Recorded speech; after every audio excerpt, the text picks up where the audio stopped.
I always come back to, it's all beyond our understanding, yet we, with words in conversation and whatnot, try to understand. I think there's certain things, yes, that are, in a sense, and I dealt with that for a long time, in a sense, trying to pry into the mind of God. And if you can do that in a way that's very arrogant and basically saying, well, if I wouldn't do that way, so therefore God wouldn't do it that way. And that's very strange, even though it's very easy for us to do. It's like, if there is a God, like, why are you assuming that you are like his moral or intellectual superior? Like, if he exists at all, he obviously is far above you. So, I don't know. Or deep within you. Do you think that? Do I think that God is deep within me? I would have to clarify the terms. I don't think that, in the sense that people use that usually, that God is within all of us. Mm-hmm. I think it's misleading. I think that first and foremost, God is outside of us. God is outside of creation. God's outside of space and time.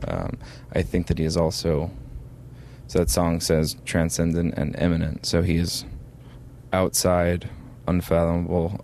He's also close. He's immanent. Mm-hmm. He's closer there we breathe. So, in a sense, God is not located in one space. He can be all places at once. So, but I don't think that he's in us in the sense that if you look inside yourself, you will find God. I think that's a lie. All right. I have to let that set on its own. You son of a gun. Hey, blur, I wondered, too. I wonder if things are blurry around us, if that is, again, is what's trying to distract us. Is if things are going... I'm trying to make sense of things, but when it gets blurry, I really concentrate on all that blur, and now I'm distracted from where clarity could be. Yeah, I mean, that song is really a song about disorientation, about being in circumstances that are disorienting, and I think that's often the case, especially when there's just a bunch of stuff going on, hard times hit. Yeah. My nemesis, I feel it coming for me, and it means to destroy me, whatever that may be. Yeah, like just this idea of, it's kind of a crushing disorientation and inability to make sense out of everything. So the song's written kind of out of response to some stuff Riley was writing about the situation with his dad dying, and so we've all just been dealing with a lot of that kind of stuff lately. So that song's trying to capture what that feels like, and kind of using imagery from slow shutter photography to describe how that feels. Words in the Water. I love any song about searching, but here I think you point out fairly vividly, God is reaching out for you. Yes, I think that's a good way of putting it. To me, the song is so it's talking about, there's this book, and the book and the water both kind of represent the law in the sense that God gives law, and so because God gives it and it proceeds from his nature, it's good and it's beautiful,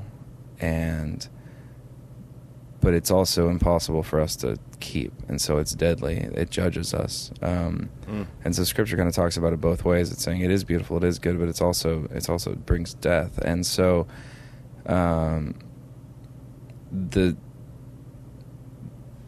person in the story is unable to let go of this book and sees the good in it, wants to read it, but essentially is just being carried down into the depths by it as well. And at the end, someone takes that book, fulfills what's written in it.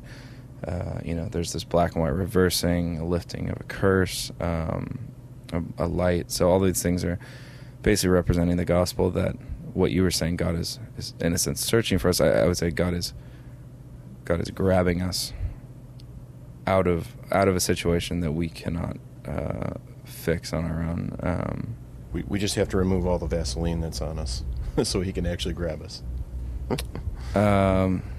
I don't think so. I don't know where that was going anyway, dude. No, I'm just saying I think that if God's gonna grab you, He's gonna grab you. Yeah, well, I'll go with you there. I guess how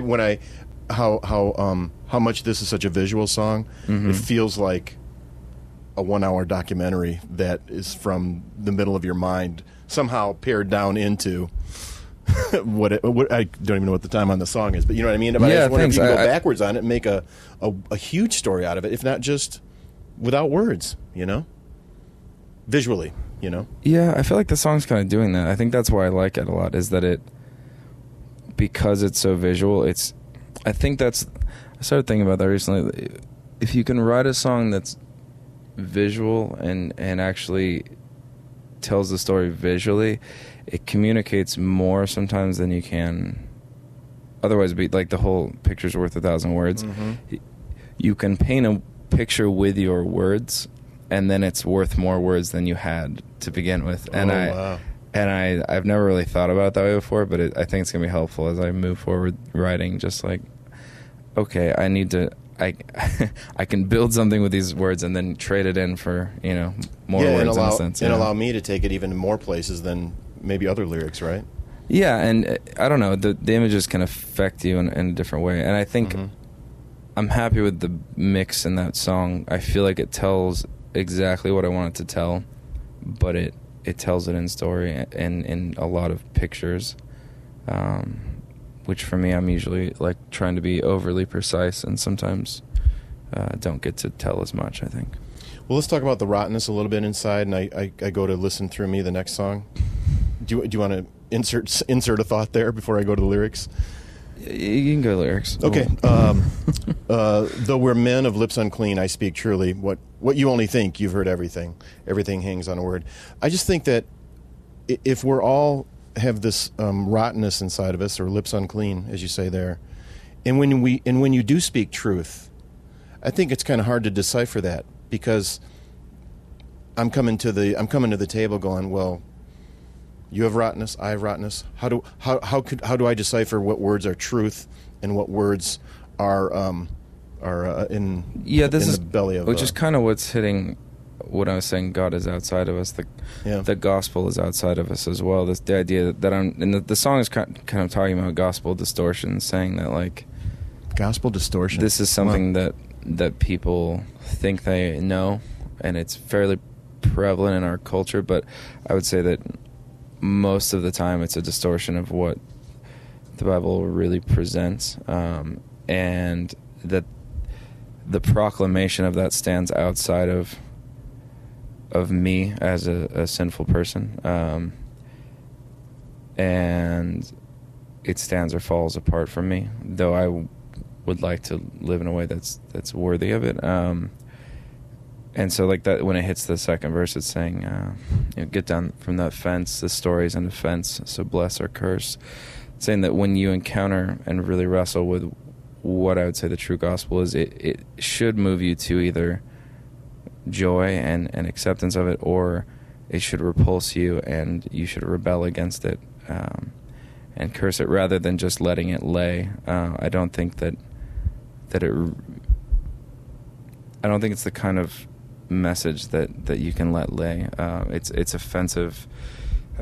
Scripture says the gospel's a stumbling block to the Jews because it wasn't what they were expecting, and it was foolishness to the Greeks because they had all their wisdom and whatever, and so there's this idea that whatever cultural milieu you're in, you rebel against it unless unless you don't. But I think we're so inundated with a general I know who Jesus is whatever, I can just kind of write him off, or I can write him into my story as muscle for whatever my agenda is, and so it's just, I guess it's kind of saying engage with what this actually is, and if you hate it, okay, if you love it, great, but don't just leave it be.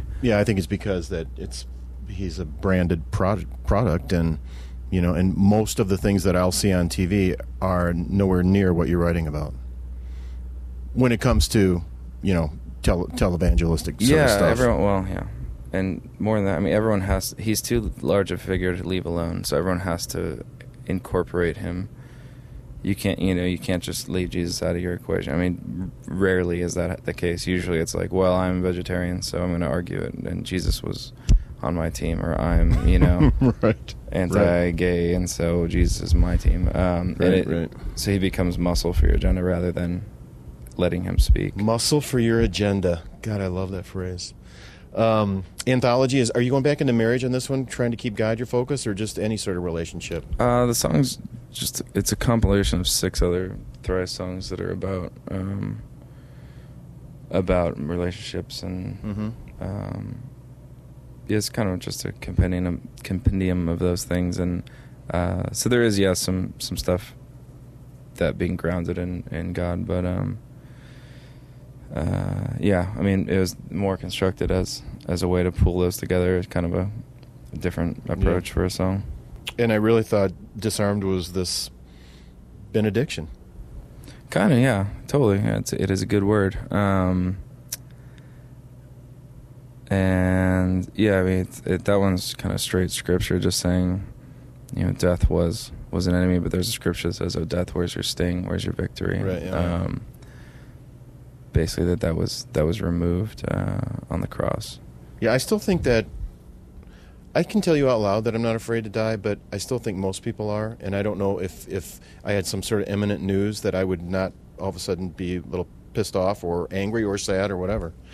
But I don't know if it's still a thing that I totally grasp, is that if I die, things will be better.